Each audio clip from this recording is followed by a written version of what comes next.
क्या हाल है दोस्तों। मैं हूँ पूजा और आप देख रहे हैं पूजा रीड्स, जिसमें मैं रिव्यू लेके आई हूँ नेटफ्लिक्स की बहुत ही नई सीरीज, एकदम फ्रेश ग्लोरी।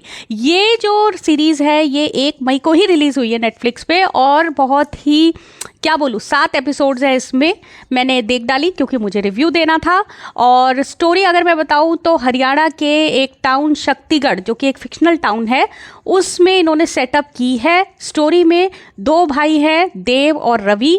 ये अपनी बहन गुड़िया के मर्डर मिस्ट्री को सॉल्व करने के लिए शक्तिगढ़ आते हैं। इनका जो फादर है वो होता है कोच साहब, यानी कि रविंद्र सिंह, जो अपने ज़माने में एशियन गेम्स में सिल्वर मेडल जीत चुका है भाई, और अभी करता है बच्चों को कोचिंग बॉक्सिंग की। ये सब मिलके एक मर्डर मिस्ट्री को सॉल्व करते हैं। साथ ही साथ ओलंपिक में गोल्ड लाने का इनका ड्रीम्स रहता है, उसकी तैयारी करते हैं, शायद ले भी आते हैं। साउंड इंटरेस्टिंग राइट, लेकिन है भी ये थोड़ा। तो चलते हैं ऑनेस्ट रिव्यू में, आगे बढ़ते हैं। कैरेक्टर्स की बात करूँ तो मैंने जब ये सीरीज़ देखनी शुरू करी थी ना, तो इनका चेहरा देख के भी मैंने ये सीरीज़ लगाई थी, क्योंकि मुझे बहुत उम्मीदें थी इनसे। बात कर रही हूँ देवेंद्र, जो रघुवेंद्र सिंह यानी कि कोच का जो बड़ा बेटा बना है, ये वही है अपने मुन्ना भाई मिर्ज़ापुर सीरीज़ से। लेकिन ये देखने के बाद मुझे लगा कि इनकी वही वाली एनर्जी आगे चल रही है इस मूवी में। सेम अनप्रिडिक्टेबल वाइब दे रहे हैं, उनका एक पैर नहीं होता है। इंटरेस्टिंग सेटअप था, कुछ नया कर सकते थे, लेकिन इन्होंने वही अपनी वाइब और वही अपना स्पिन ऑफ चलाया है यहाँ पर भी। और वैसे उनकी स्क्रीन प्रेजेंस अच्छी लगी है तो, लेकिन वे कुछ नया कर सकते थे। ऐसे ही मैं बात करूँ रवि की, जो कि पुलकित सम्राट ने प्ले किया है। ये स्ट्रॉन्ग बॉक्सर का कैरेक्टर था, फिजिकली फिट इम्पोजिंग कैरेक्टर। इनकी बॉडी देख के तो बहुत बढ़िया लगता है, लेकिन एक्टिंग वाइज अगर कहूँ तो ये बहुत कुछ कर सकते थे। इनका लेयर्ड कैरेक्टर था ऑन पेपर, है ना, कि एक बॉक्सर है जिसने रिंग में एक अपने ओपोनेंट को मार दिया है और उसका उनको गिल्ट लेके चल रहे हैं। साथ में स्टोरी भी आगे बढ़ रही है, उनकी बहन की डेथ हो गई। बहुत इमोशनल कुछ प्ले कर सकते थे, अपना छाप छोड़ सकते थे, लेकिन मुझे लगा उन्होंने वेस्ट कर दी अपॉर्चुनिटी। और गालियों की तो इतनी बारिश है इस सीरीज़ में ना, बार बार मैं फिल्म बोल रही हूँ, सीरीज़ में हरियाणा सेट है तो राइटर्स ने ना गालियों की बारिश कर दी। 1 सीन नहीं, 2 सीन नहीं, हर दूसरे डायलॉग में। भाई हरियाणा के लोग इतनी भी गालियाँ नहीं देते रियल लाइफ में, ठीक है। जब स्क्रिप्ट में डेप्थ नहीं होती ना, तो यही शॉर्टकट लगता है, गालियाँ डाल दो, रॉ लगेगा। लेजी राइटिंग है और ये बहुत क्लियरली दिख भी रहा है। देखो, एक कड़वी सच्चाई तो इस सीरीज़ में दिखाई गई है और मुझे काफ़ी सही लगी, कि सिर्फ परफॉर्मेंस काफ़ी नहीं होता। एक बॉक्सर कितना देता है स्पोर्ट्स को, फिजिकली, मेंटली, इमोशनली, है ना। रवि 8 साल बाद बॉक्सिंग छोड़कर क्या कर रहा होता है, फैक्ट्री में नॉर्मल काम कर रहा होता है एक लेबर की तरह। वापस भी आया तो सिस्टम ने उसे यूज़ किया अपने हिसाब से।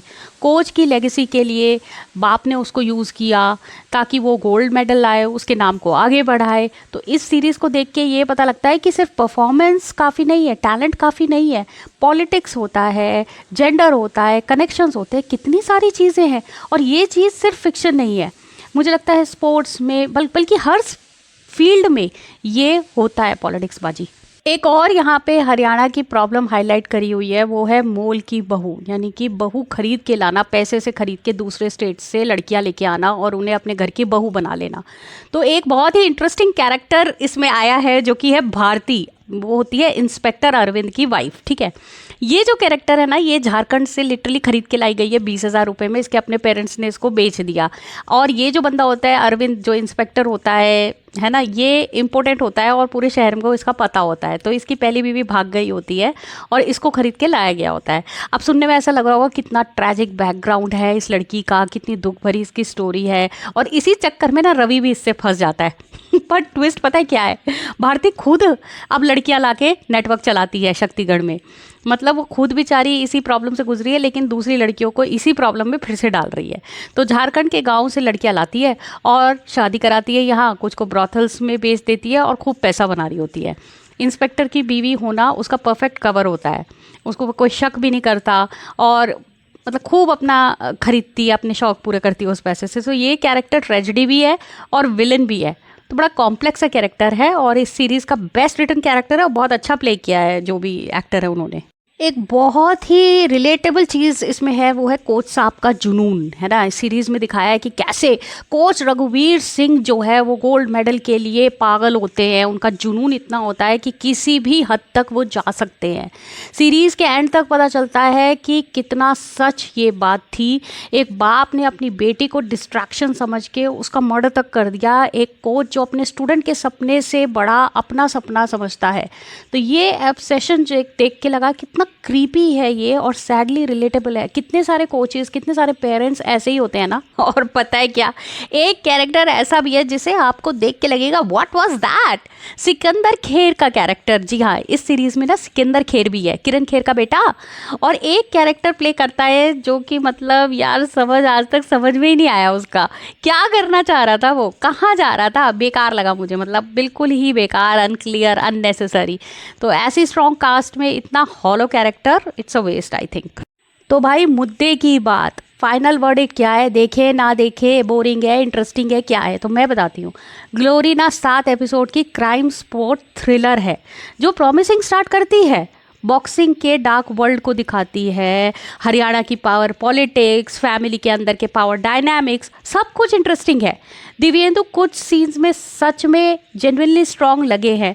भारती का कैरेक्टर एक नंबर लिखा है, बेस्ट रिटन कैरेक्टर पूरी सीरीज में। पर विलन ऑब्वियस है एपिसोड 1 से, ट्विस्ट इसके प्रेडिक्टेबल है, गालियों का इसमें ओवर यूज़ है, और पुलकित सम्राट की एक्टिंग ने मुझे तो डिसअपॉइंट किया है। 3 स्टार्स एक बार देख सकते हो वीकेंड पे, ठीक है। तुम लोग बताओ ग्लोरी देखी, कैसी लगी? कमेंट में ज़रूर बताना, लाइक करना, सब्सक्राइब करना। तब तक के लिए बाय बाय।